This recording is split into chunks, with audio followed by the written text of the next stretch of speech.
So welcome back to the channel. Today I'm going to be doing a cute little drawing of a red boat, as well as looking at the Pith Sketchbook. Also, if you stay to the very end, there's going to be a little bit of a sketchbook tour with some cool pictures. Now, I was sent a couple of these, a Cara Cara one, which is a smaller one, as well as a slightly bigger one to test from Pith.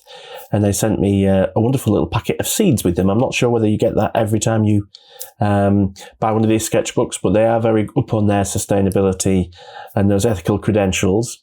It's a recycled cardboard cover, 200 GSM paper, acid-free, medium texture. They're beautifully presented when you see them wrapped in this sort of sheer paper material. There's a little bit of the statistics there, acid-free, they lay flat. And they're just very unique in their sort of aesthetic. You know, they don't have a sort of traditional spine. I think they have a sort of some kind of like a Japanese binding technique, but they're made in Berwick-upon-Tweed, so they're UK based. So if you're in the UK, that might be an appealing thing for you. They're very pretty sketchbooks. They seem very, very well made, and I definitely will be buying some in future. They're really quite different to my usual sketchbooks. One of the big things I love about them is this ability to lie completely flat, and I really do enjoy running sketches over the middle of sketchbooks, you know, and it's something you can't necessarily do with spiral bound books, and I really like the ability to be able to do that with the Pith sketchbooks. The paper quality is fabulous. I think they could probably do with a bit more texture for me personally, but that's a very personal thing. I mean, they're wonderful multimedia pads. You could use them for, you know, wet media like watercolour quite easily, and sort of gouache and things like that. The texture, as I say, the paper texture is I'd say a medium, so it's ideal for sort of multimedia and things like that. But all in all, they're really wonderful pads. Check them out. Now, if you want to know a little bit more about sketchbooks and sketchbooks that I've used, I did a really big video a while ago, which was a review of 10, I think, maybe 10 or 12. And I go through each one there. Pith is included in those, but I talk about Stillman and Byrne and Hannah Moulet and all sorts of Sea White of Brighton and all sorts of different sketchbooks. And I'll talk about which is my favourite there. So for this demo, I'm going to be sketching this boat in Coverley Harbour in Devon. This is a classic scene that I like to sketch. I love drawing boats. I love drawing boats that are against old harbour walls. I love drawing boats particularly that are against old harbour walls that are sitting on the mud, because there's just a lot of texture, there's a lot of interest. One of the reasons I love those scenes is because when I grew up in Whitby, that was a very typical thing I'd do as a kid. You know, I'd be on the beach wandering around boats and mud and old harbour walls. Let's have a look at this sketch. So why would I start here? Now we're up and running. Why did I start with that part and not start on the wall or start, on the foreground? Well, to be honest with you, I don't think there's necessarily a real answer to that. I started with the boat because I wanted to start with the boat, but normally I would say it makes a lot of sense to start with the components that are in front of the other components. So now if you look closely at this boat, you can see there's quite a lot of texture, there's quite a lot of components. I'm basically simplifying those elements into a drawing. So, you know, I'm not going to show the perfectly rendered ropes. I'm not going to show every single little thing that's hung up. You know, I'm going to use a sort of visual shortcut, simplify down. I'm not even too precious about getting the size of the wheelhouse right for the boat or making sure the fenders are the right size for the boat or anything like that. You know, that's all just sort of character. Now, looking at this again, I can see that in terms of the size of some of the bits, like that blue tube and the wheelhouse is maybe a bit big. But like I said before, I'm not bothered by that, you know. This is a line and wash sketch. It's not a historical representation. If I wanted a document, I would have taken a photo. Oh, I've got a photo, but you know what I mean. So then I'm drafting a few more of these bits of equipment. There's a winch. The big blue thing on the side is a winch for hauling in lines. It might be for pots. It might be for nets. So here I'm drawing in some of these ropes. Now, this isn't a very accurate drawing of what a rope is, and obviously in terms of scale it's far too big in terms of its width that it ought to be. But the reason why I'm choosing to show the rope like that is just to try and get an idea again of the texture of the rope. It's a little shortcut. And I think often when you see these boats tied up and there's ropes all along the quayside and, you know, there's ropes going in every direction, the rope is a big part of the kind of harbour aesthetic, if you know what I mean. So I want to try and show that rope and show that texture. So we've got a ladder going down the side, and then we've got what effectively are just some lengths of tree trunks, you know, some piles that go in front of that. Often what happens with chains on sand and mud is they will sink halfway down and then sort of stop. So you end up with these little repeating patterns where half of the links are sort of poking out of the mud. Now, you don't necessarily have to draw the chain. You could just draw a few lumps of, you know, where there's rocks poking out, or you could just put in a little bit of the colour of the reflection. You see the reflection there in the mud, and not do any details, not do any of the textures.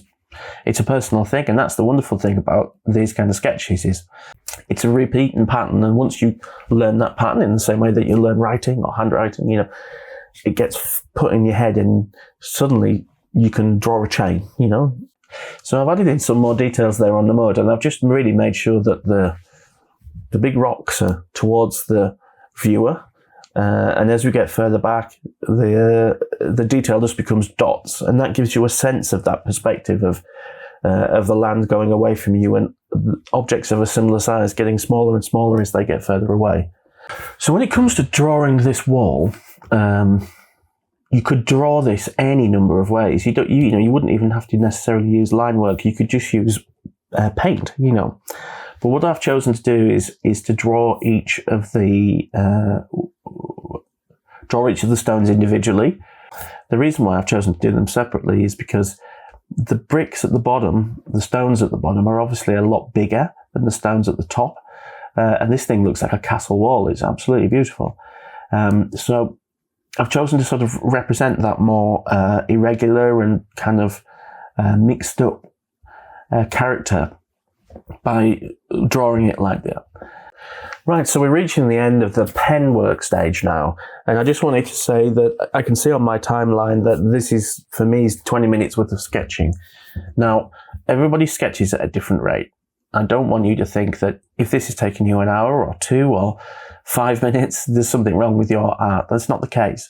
The reason why I mentioned the time was really just so that I could cram in a little thing that I've learned, and that's the more you do it, the faster you get.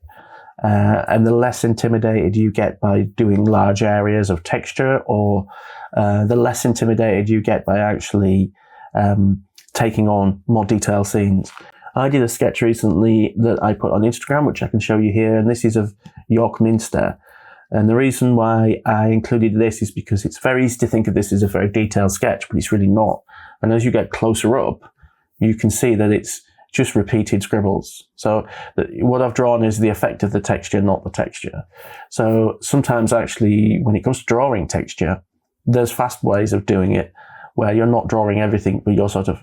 So the first thing I'm going to do here is, well, let me talk about materials. This is my Daniel Smith set. Don't be fooled by the Smink tin. It's just in a different tin. And this is all Daniel Smith paint. And what I'm going to do now is put on a base layer. So the base layer goes onto the boat as a light red, which is going to be my highlight colour. So the lightest part of the boat is going to be that red. And then again, it's the same for the quayside here. The lightest colour that you're going to see on the quayside is going to be this brown. Now, as you can see, I'm using hardly any pigment, just a tiny dot. But I'm obviously taking my time and not going in too heavy-handed. One of the other things that you'll see me do often is when I put a base wash in is I'll add in another component, another colour, or maybe 2 colours. And that's because when you sort of squint your eyes and initially look at that wall, say, you'll know straight away that it's darker further at the bottom than it is at the top. So again, that base layer is going in on the wall there all the way across. And then I'm going to go and add in the bottom of the boat in a darker red. And then a slightly pinky colour for the mud. Well, it looks very pink on there, on my screen here, but never mind. And I think now the wall is dry enough now, so I've added in a couple of spots of blue, of green, just for that foliage there. So the next layer on the boat is after I've dried that off with a hairdryer again, is a layer of red, and this will be like a mid-tone. So if you think about on this boat, we've got highlights, mid-tones, and then shadows. It's sort of 3 layers really. So adding in a few extra details there, I've added in the blue on the winch. Some of the rusty anchors on the back of the boat, I've got some quinacridone gold on as that's the prop underneath the boat.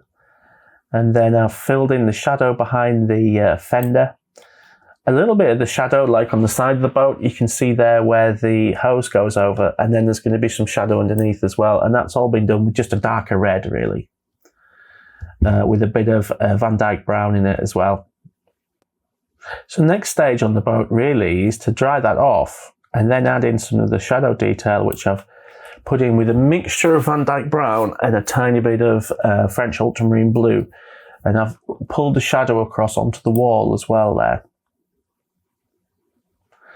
And then I'm adding in some more shadow for the wooden components, because as you can see where the piles rest up against the wall, you're going to get a shadow behind that. And that shadow isn't going to be a regular line, because it's worth mentioning that because the stones are round, so the shadow is going to go in and out of those stones. So you can really help to show the viewer the shape of those stones, not only with the line that goes around the outside, but how that shadow bulges in and out. So I've put some pink on the fender, and again I've added a little bit extra into that shadow underneath and at the back, just to try and pull it down a bit. And then we're back to the wall, and now what I'm doing here is I'm using some Van Dyke brown, and I'm just filling in some of the shadow areas at the bottom. You can see there that actually it's Van Dyke brown and maybe a bit of the pink quinacridone rose, and maybe a bit of transparent red oxide, and trying to add a bit more 3D form to some of those rocks at the bottom of the quayside. Okay, so another hair dry, and then I've chosen to go back in here with the fountain pen. Now this isn't something I'd necessarily normally do, and I've kind of done it because I thought, I wonder what it'll look like if I'm quite heavy on the pen. I don't know what you think of that as a technique. Do you think it's a bit heavy-handed? So one of the last things I'm going to do here is just see if there's any heavier lines that I want to put in with the fountain pen around the boat, and there isn't really a lot to do on that. So I'll use my white gel pen, and I'll just choose a couple of areas where I can put a little highlight on, such as on the winch at the front and the top of the wheelhouse, and other areas where I can just put a little dot of white and just give it a bit of a colour pop. And then we're not really far off there. A few little white dots just in the foreground. You know, to show how shiny the mud is, or the wet sand. So I've sat and let that sit there and just dry naturally, and I've had a cup of tea and I've come back and I've thought, you know, those white piles, they could do with just being knocked back a little bit. They're just a tiny bit too white. So what I've done is I've gone back and just put another sort of sympathetic colour over those. I don't want them to be completely different to the wall, because they're colour-wise they're not. I just want them to be a kind of yellow ochre natural sienna. So when I finish a piece like this, normally what I do is I'll put it on the mantelpiece and I'll leave it for a day, and then I'll come back and look at it again. And if it needs a little bit more shadow, I'll put a bit more shadow on it. If it's fine as it is, it gets left. So with this, I've decided just to leave it as it is. I think it looks fine. I'm pleased with the final values. You know, you can sort of squint your eyes at it, and it's got some of that contrast that I like. It's quite poppy. It's quite a fun sketch. Yeah, and I think it worked pretty well. So here's some other examples of art that I've done in the Pith Sketchbooks. You know, sometimes it's been line work. Sometimes I've used them for, you know, really wet watercolour type drawings. And I have to say, you know, I'm pretty positive about them. They're very pretty books. They're, you know, really easy to work with. The lay flat thing is amazing. So yeah, I would heartily recommend them, and give them a go. It's something a bit different. So yeah, thanks for stopping by for this one. I hope you enjoyed the sketch, and I hope you enjoyed the sketchbook chat. We'll see you next time. Bye bye.